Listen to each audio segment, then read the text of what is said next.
السلام علیکم دوستو، آج ہم ایمان اور اس کے بیان کی قسمیں سنیں گے۔ سوال ہے کہ ایمان کسے کہتے ہیں؟ تو جواب حضرت محمد مصطفیٰ صلی اللہ علیہ وآلہ وسلم اپنے رب کے پاس سے جو کچھ لائے ان سب کو حق جاننے اور سچے دل سے ماننے کو ایمان کہتے ہیں۔ سوال ہے کہ ایمان کے بیان کی کتنی قسمیں ہیں اور کون کون سی ہے؟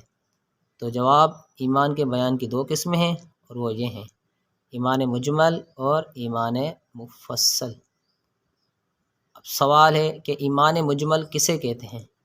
جواب، ایمان کے اجمالی یعنی مختصر بیان کو ایمان مجمل کہتے ہیں۔ ایمان مجمل اور اس کا ترجمہ سنائیے۔ آئیے، ایمان مجمل یہ ہے: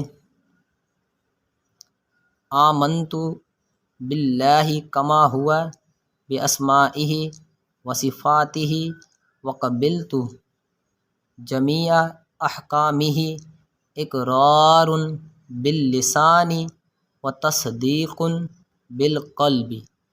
ترجمہ: میں ایمان لایا اللہ پر جیسا کہ وہ اپنے ناموں اور صفتوں کے ساتھ ہے، اور میں نے اس کے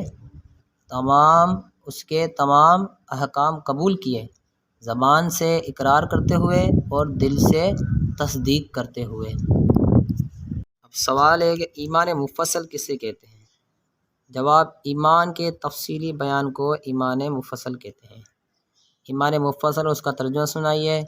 ایمان مفصل یہ ہے: آمنت باللہ وملائکتہ وکتبہ ورسلہ والیوم الآخر والقدر خیرہ وشرہ من اللہ تعالی والبعث بعد الموت۔